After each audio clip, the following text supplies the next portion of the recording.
Good morning, good afternoon, and good evening. I'm Jeff Rayner, the CEO of MXTreality. We specialize in creating solutions that use full immersion, full body suits, a whole variety of headsets, haptic gloves, smells, and even things for your feet. And you can probably tell that's why I'm here today to talk about Ready Player One. If you recall back, the movie was set in 2045. But in fact, most of that technology exists today. And indeed, much of that technology in the movie was actually using the tech of today. Over the next 30 minutes or so, we're going to take you through the 5 core components of Ready Player One and look at the tech behind it, speak to the people who helped create that tech, the creative minds who inspire movies like this. And we'll learn from them firsthand in some cases. Other cases, you'll get some mystery magic man. But we'll give you an overview. We'll try and give you some tips. We'll try and give you some insight and knowledge about what's going on. And ultimately, hopefully, you'll walk away better understanding what it takes to build a fully immersive experience, as well as potentially how you can get involved. As we begin our journey together, I was trying to organize and think about in my head, which is the best flow to take you through this story. And after some thought, I realized perhaps we should start at the beginning instead of just going head down, which would be one approach. I figured, in fact, who was involved right at the beginning, and what can we learn from them? What can they tell us about why they were involved right from the beginning, even before the film was made? So with that, let's watch a short clip and see if you can guess where we're going to start. These days, reality is a bummer. Everyone's looking for a way to escape. And that's why he was such a hero to us. He showed us that we could go somewhere without going anywhere at all. You don't need a destination when you're running on an omnidirectional treadmill with quadraphonic pressure-sensitive underlay. James Halliday saw the future. And then he built it. He gave us a place to go. Ben, welcome. Can you tell us a little bit about yourself and who you work with and your background with Ready Player One? Sure. Thank you very much for having me. It's a pleasure to be here today. My name is Ben Freeman. I'm the COO at Infinideck. I've been with the company for a little over 2 years now. Infinideck was founded about 5 years ago with the invention from George Berger of the Infinideck. It's the real natural walking platform that we have and that we created. Allows for locomotion in VR. Great product, a fun play on. Ben, that video is actually mind-blowing. So you guys were not only in the video, but even in the trailer itself. Can you describe to us exactly what Infinideck's role was in the movie and the trailer, and even where you're at today? We worked with Ernest Cline and Steven Spielberg. They actually rewrote part of the movie to get the Infinideck into the movie. This is way back in 2016. By the time the movie came out in 2018, we were already 2 generations past what was in the movie. Today, we're another 2 generations past that even. So our system is quieter, runs smoother, has better communication skills to the VR system. We're integrated more tightly with Unity and Unreal applications. The Infinideck that they're using in the movie, was that a real working device, or was it just made to look that way? It actually worked. We built 3 systems for the movie. In the hacker lab, there was 2 systems, and then the one that was used in the van and in the indentured servant cell. What you see there was a little bit of CGI, but that's the Infinideck moving. He was on the Infinideck walking around. It seems incredible when people see that. No one believes that that's actually real. But what you just said a moment ago is now you are several generations ahead of that. So can you describe some of the improvements if they did a Ready Player 2, which they may well do. In fact, the book's supposed to be coming out in November. Hopefully, fingers crossed, you guys are going to be in that movie too. No smiling allowed. But If that's the case, what kind of things might we see in today's version or tomorrow's version here? Well, what you don't see is all the stuff that was behind the scenes. Those older versions, it sounded like a train was going by. You and I couldn't have a conversation like that. That was one big improvement that we wanted to have for our customers, for our system, is to make it quieter so it could be in a room, you could stand and have a normal conversation around it. With that, we've added improved controls so the system runs smoothly. The user is tracked, so the user stays in the center of the Infinideck really well without any tethering, and we can walk in any direction and change on the fly. It's pretty amazing. And that's a really good point too. There are certainly some people out there that just would think it's a treadmill. Can you explain a little bit more about how the directional bases work? And then similarly, some of the possible limitations, i.e. running versus walking, etc. Back in 2018, with the launch of the movie, many of you guys know that we launched a developer unit. We sold the developer unit for about a year. At the beginning of this calendar year, we've launched our full product. And this product that we have going out to market today is a walking treadmill, so it goes up to 4 miles an hour. Normal walking is about 3.1 miles an hour, so we have a little bit of gap to help catch up for different stride lengths and gaits and things like that. So that's what we're offering today, is a walking system. Moving forward, we've got some stuff in the pipeline that'll be a lot more interesting and a lot more exciting. Being able to run, and I've actually run on one of our systems in the prototype phase. It's pretty fun to do. But yeah, we've got a lot of fun new technologies coming out in the future.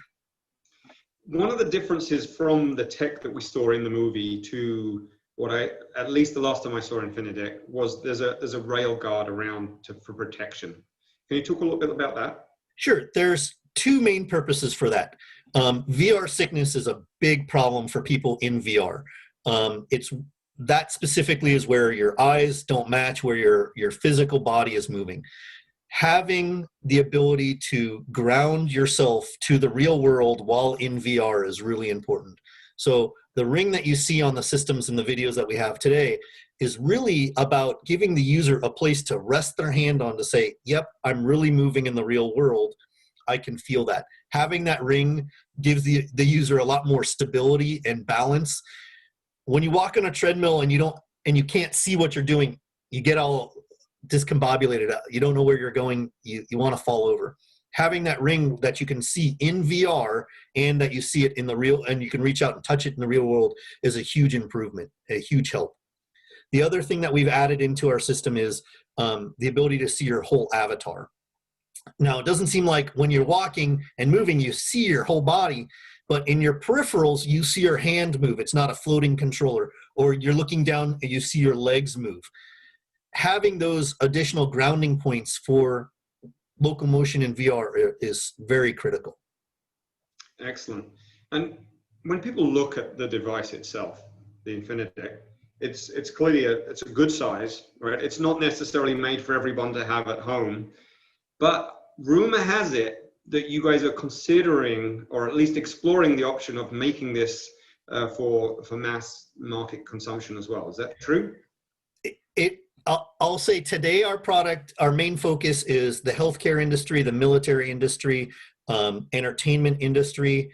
The volumetric capture studios down in LA are very interested in the system. Enterprise training, those are our main primary customers today. In the near future, when we have the system that can go a little bit faster as we release that, we'll open that up to the health and fitness markets and the home use markets. Health and fitness, that's certainly a growing or booming area right now, it seems. It is. Yeah, obviously you need that to be at a price point and an ease of use as well as integration. And to get to there, you're going to have to need some developer support. I'm hoping this is still the case. Obviously, we've known each other for a few years now, and we were able to get the SDK and integrate with it even without actually owning the deck itself. For developers out there, is that still a possibility for them? And can you give a little bit of insight about what's required for them to actually integrate? Absolutely. Today, we've got an SDK package for Unity and Unreal. We just released our SDK for Unreal 4.25. It takes about 5 minutes to integrate the the plugin into Unity and Unreal, and then we have a deck simulator. So you run this little app, and it simulates the motion from the Infinideck. In the very near future, that integration or that plugin for the SDK won't be required. We're building our OpenXR driver, so any system that uses OpenXR will just automatically integrate in. That being said, we will still have plugins and recommendations of things that we recommend you have, like the reference ring and the avatar kind of functionality. Those are important features that will always need to be integrated in, and we'll make that very easy for the users, or the developers, excuse me, to integrate into their software. Now, one of the topics you touched on there, OpenXR, I think that is imperative for people to not only understand, but actually be able to work with from a developer and a manufacturing standpoint, because as we look to develop the Oasis, and I use the royal we there, certainly not just us, right? But if everybody starts developing solutions and everybody starts coming out with hardware tech, this OpenXR is definitely the facilitating factor there. Can you explain a little bit about OpenXR and also what it takes for someone like you to integrate it with OpenXR? So those are all great points, and I'm going to get on my little podium here for a second. And standardization helps everyone, the developers and the hardware manufacturers. We're seeing a lot of fragmentation in the small developers and the big development studios on how they do things. Unity, Unreal, those are great engines. They have a lot of standardizations built into them. Having a platform like OpenXR that gives us the ability to develop, our application so it just works with every game that's out there is a huge improvement for us and for the development teams. One of my big pet peeves are things like avatars, where there is no standardization for how avatars are created. And I'll push for groups like AR/VR Association to help the developer community to build a standardization package for those things to help make it easy for everyone, where not everyone's doing it differently. My next guest speaker, you may recognize, Alvin Wang, who is the president of HTC Vive of China. Many would consider him the face of Vive. He's a prolific speaker, speaks at tons of events. In prior conversations with him, he actually informed me that Vive was not only the VR product of Ready Player One, but it was actually used in the development of Ready Player One. Here's a short clip that shows how Steven Spielberg and even the characters of the movie would use it and why.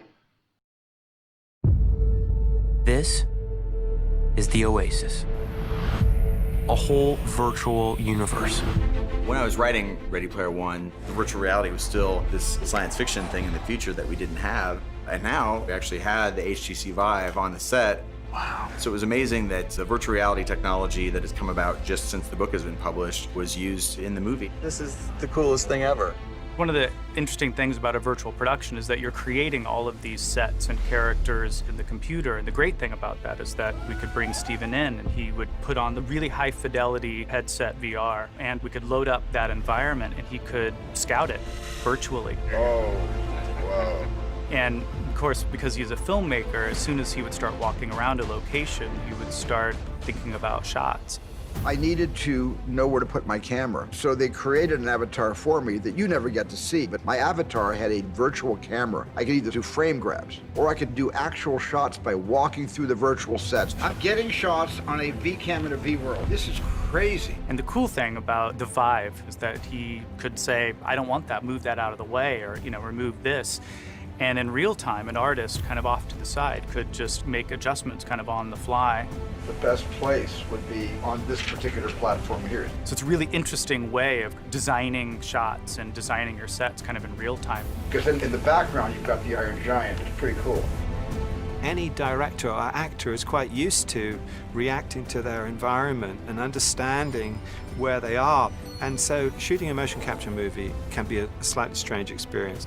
You're acting in a white room with a white ceiling and white walls and a bunch of computer cameras looking down at you. It's confusing for any actor and a director to walk onto a bare naked set and try to imagine what's there. So I asked each of the actors to also put on the headsets and enter the virtual set, so we didn't have to imagine. It was there. All we had to do was remember. Shooting in motion capture is challenging in many ways, and you can't really get a sense of what it's like to be in the room or what it's like to be surrounded by the environment. So to put on the Vive was completely free.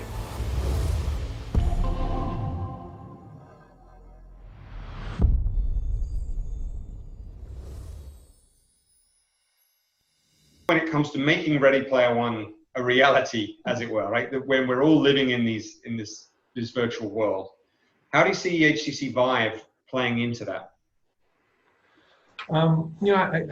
I think HTC in the past has been, before VR, it was very hardware focused and hardware centric. But after we got into VR, it really looked to create more of an ecosystem model, because it played a big role in helping enable smartphones to come to market. And with the first 3G phone, the first 4G phone, the first Windows phone, the first Android phone. But it stuck and kept itself in the hardware side. With VR, essentially the company realized it needs to be doing more. It needs to be supporting the ecosystem. It needs to be helping the innovators and helping the startups and creating the software platforms and creating the SDKs. So these are all the things that we've been doing over the last 5-6 years to really enable the industry to realize the potential of this technology and to help bring to the real world the things that are in the movie of Ready Player One, where essentially every aspect of our lives at some point is going to be impacted and integrated into a virtual world environment. If you look, if you watch the movie or rewatch the movie, you'll see that essentially, every way that people communicate, they work, they learn, they exercise or entertain is all somehow related to a virtual interface. And we've been, essentially working with the industry and the startups and actually, and governments and organizations worldwide to facilitate that to happen in a much more organized way and much more standardized way, and sharing all the information that we learn with the industry back, right? So if you look at our app store, it actually supports every single hardware out there. So we're making content that works on Oculus and that works on the Windows MR, right? And if you look at our invested companies, we actually invested in companies that then were supporting and supplying content and accessories to our competitors, right? We created the Vive Wave program that is now enabling startups or smaller all-in-one hardware device companies to be able to utilize the technology we've developed over the last several years to be able to quickly bring out low-cost and high-performance standalone devices. So all of these things are, I think, a very different philosophy that we have. It's really about, we believe the technology behind XR is going to be a transformational technology that will help make the world better and help the world become more connected. I believe I'm right in saying this, but hasn't the Vive and just VR in general been used to actually help create other movies too? Essentially, almost all major movies now are done in VR. The Lion King and the Star Wars.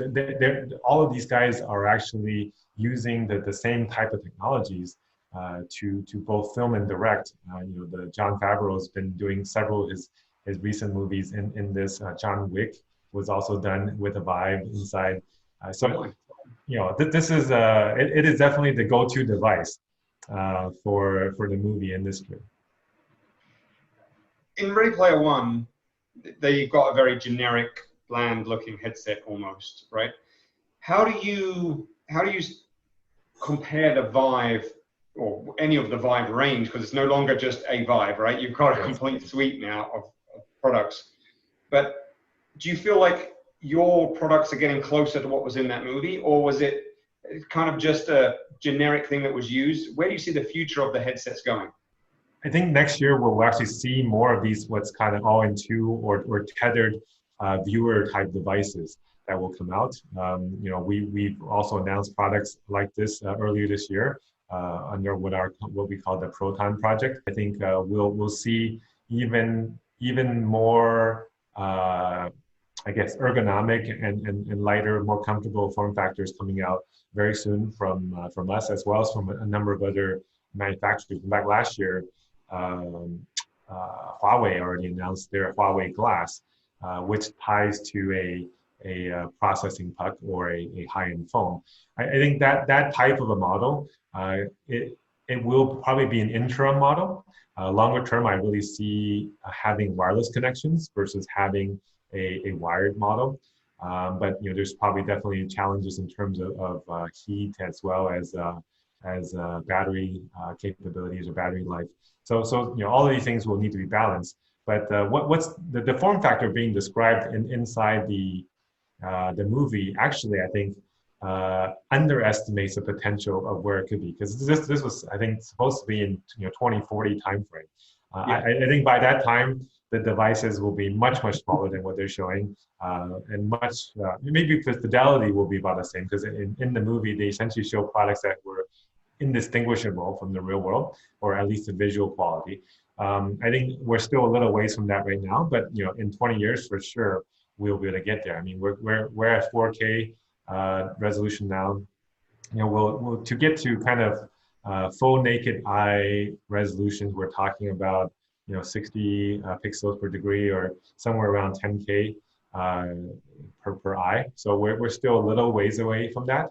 But I think we're getting to a point where if the rest of the fidelity is there, you don't have to be exactly at that fidelity for every part of the screen. You just need it for kind of a narrow part of the screen. So you already have companies like the VRARA device, which has a very small, 5 or 10 degree in the middle, that has supposedly retina quality resolution, and then the rest of it is more kind of our normal, more traditional model. But that's a $5,000 or $10,000 device, so it's not something that everybody can afford. But I think we're going to get to much higher quality visuals very soon. Audio is actually already, you have great 3D audio sound already today, so I don't think that's missing. You have already decent haptics.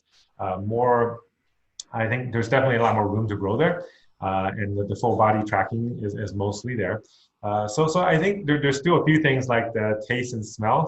There's also devices, accessories that can get to that you can get 10,000 different types of smells from a few different mixing different capsules. So all that is possible. It's not something that I think is readily available.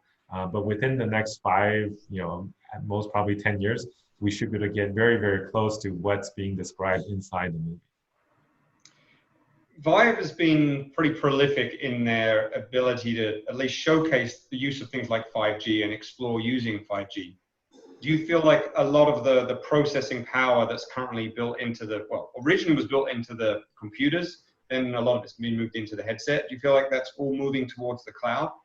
Oh yeah, absolutely. Even a year and a half ago, we had demonstrated at 2019 MWC the first essentially full 5G cloud streaming capabilities, where we had servers that were far away from the users using a 5G network, bringing it to a standalone, which at the time was our kind of prototype Focus Plus product, and being able to play super hot, right? So something that is actually action oriented. It's not just a watching a 360 movie or something, where the latency really makes a big difference.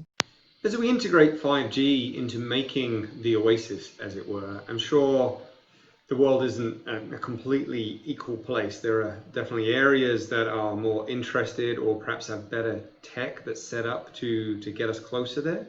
Can you tell us a little bit about where you've been integrating and the advantages and disadvantages of certain places by geolocation? We've been working with probably at least 10 different carriers around the world to try to implement these kind of cloud solutions. I think we're getting close in some areas. China's over the last less than a year has gotten over 150 million 5G subscribers now. So going from essentially zero. So this is I think 70% of all 5G users around the world is actually in China. If it's going to happen anywhere, it's probably going to happen first in China, maybe Japan or Korea, but it's probably going to happen in Asia in terms of high quality distributed cloud 5G VR, cloud rendered 5G VR. So I think that's definitely coming down in the future, and it will make devices smaller, make them lighter, make them require less batteries and all of that. But it probably won't be everywhere in the world for a little bit of time. For the next segment, we're going to talk about haptic bodysuits and the use of Ready Player One versus today. We have a slight problem because our friends Dimitri, Paul, Sergey weren't able to make the call today because of a time limit difference. So instead, we're going to do a little bit of magic. And here you have a Teslasuit. Of course, I am not the authentic representation of Teslasuit, but as you can probably tell, we've got a couple of these, and we've been using them for a couple of years, so we can absolutely talk about it on their behalf. Just note, I'm not part of Teslasuit, so hopefully one of the guys will be able to answer any questions. I'll give you the details. You can reach out to them directly. For the next few minutes, let's discuss the Teslasuit and what it brings to the table in terms of full body immersion, and particularly haptic feedback. If you recall in the movie, Wade could certainly feel every time he got shot or blasted or even touched. I believe this suit can do all of that and a lot more. So let me take you through some of the features and functions to help you understand just what this suit can really do, and how, in my opinion, this suit is far beyond what currently exists in the movie. So first of all, let's talk about EMS and TENS. So EMS is electromuscular stimulation, and TENS is the same but for the nerve stimulation. There are 80 different channels throughout this suit, which is full body, pants and top. And each one of those can offer feelings that are tiny sensations such as touch or wind or rain, all the way through to large explosions and having, let's say, being hit by a grenade or something. Or even oddly enough, with the use of VR, you can trick those senses even further. For example, I can simulate an octopus grabbing my arm. Does it feel like an octopus? I don't really know. I've never had an octopus grab my arm.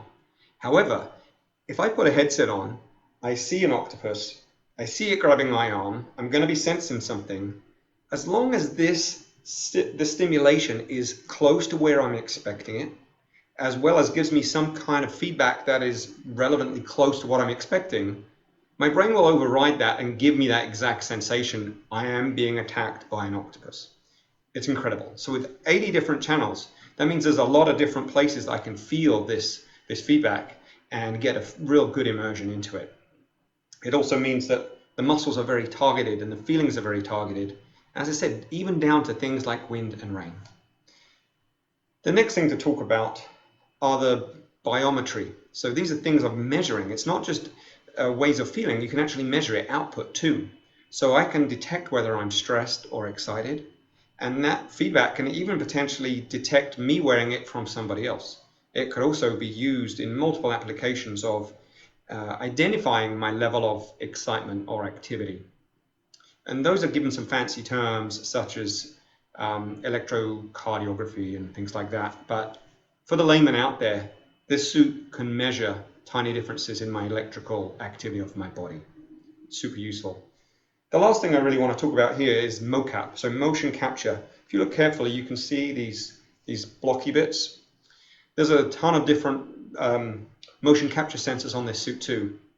That is great for rehabilitation, for tracking any movements that I make, or even for using my body movements in a secondary purpose later. All that said and done, think about the movie and what that offered with the suit there was very simply some kind of haptic sensation feedback, as well as a sense of touch and excitement. This suit goes well above and beyond that. It means it can be used for enterprise, for military applications, for sport, for rehabilitation, and things where you just need a really good sense of immersion in there. That is not to say it couldn't or shouldn't be used for extended applications for the consumers as well. The problem is, no big surprise, this bodysuit as it stands today is pretty expensive and is geared towards the commercial side. But one day in the future, I'm sure Teslasuit are going to go down that path of expanding it as a lighter version for everybody else out there. But note, that is my statement, not theirs. But as you can see, and you can anticipate where this is going, if Teslasuit don't go there, somebody else will. And I can honestly say this is really good fun, as well as just gives you that much deeper sense of immersion in an experience that almost nothing else out there can give you.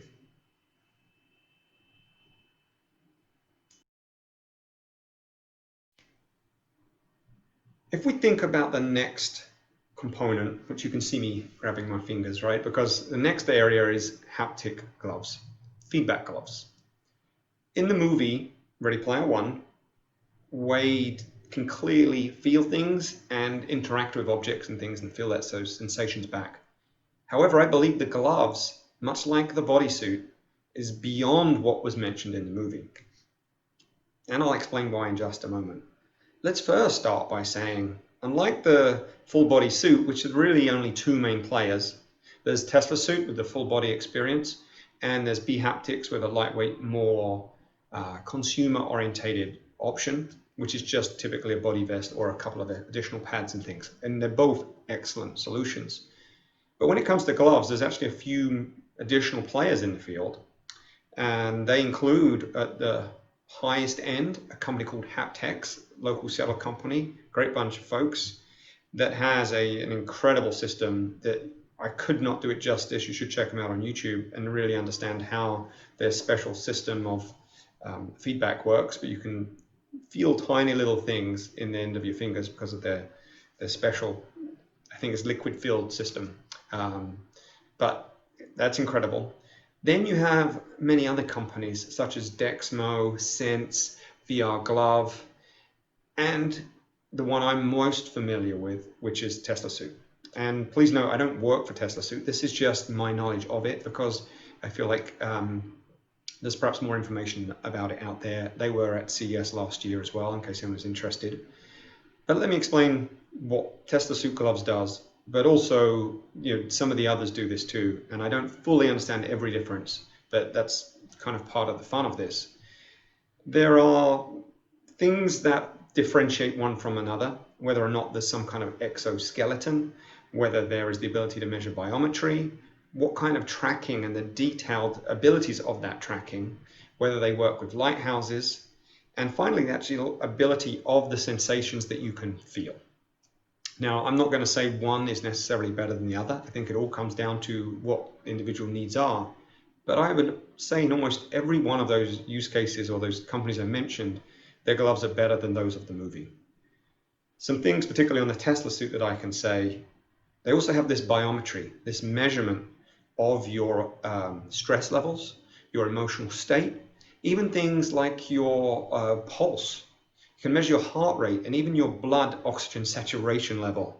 So whether you're doing very detailed physical activities, whether you're doing strategic, precise measurements, gloves like this can give you that feedback from the exoskeleton, but also it's an input-output channel that you can get feedback going both ways. Crucial to the success of things like haptic gloves, in my opinion. The other thing to note is, just like the full body suit, partly because it is still Teslasuit, right? It has a motion capture sensor in the hands as well, so that it can actually measure where your hands are, and further actually even measure where your fingers are relative to everything that you do, and therefore even calculate things like wrist position and movements as well. The other thing to note, which most of these do but in different ways, is the force feedback that you can feel. Some of them actually essentially have sensors on the underneath, some pull the fingers back, and there's different ways to do that, whether that's resistance, whether that's vibration, or whether that's a push feedback too. So really fascinating to see really what's going on in this field. It's, I think, going to be much bigger in 2021. 2020 was a tough one, there's no doubt about it. But because of these different sensations, different ways of feeling things, you can do things or sense things such as touching an object, such as even feeling the difference on different textures. So what does all this mean? It means gloves really could be commercially available to the consumer, definitely the prosumer, but the consumer as well. In 2021, this looks like it could be really exciting for anyone who wants to get their hands on it, quite literally.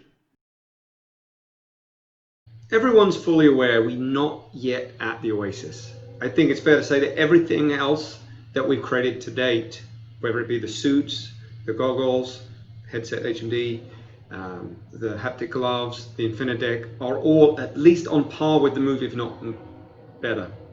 However, when it comes to the Oasis itself, that's something we're not quite there. I'm going to leave it to my guests to actually explain their opinions on essentially why not and where the Oasis is going and what it's going to take to get there and what kind of things we'll see over the next few years. Well, I think we already are starting to see it. Is the cost of the headsets are coming down. The quality of the HMDs, the screens and the resolution are going through the roof with like the new NVIDIA cards that are coming out, the Quest 2 that are coming out. Those are all great improvements for everyday users. It's also great for the enterprise customers who are trying to make the system simpler to use and easier to use. The more of these standards, the more of we can collaborate all together to build the true Oasis. It's going to give us the ability to give the power into the developers, give the power into the users so they can customize it so they can be who they want to be in the Oasis. I think the world that's described inside the Ready Player One movie, it is a fair depiction of what the future will be in terms of how reliant we will be of this technology and the impact of this technology on all facets of our lives. I think that the form factors will be much prettier than what they've shown. The benefits will be much more than the dystopian future that they may have shown. So it's really up to us about how we apply this technology. And it's really not about if, it's really just about when that will happen.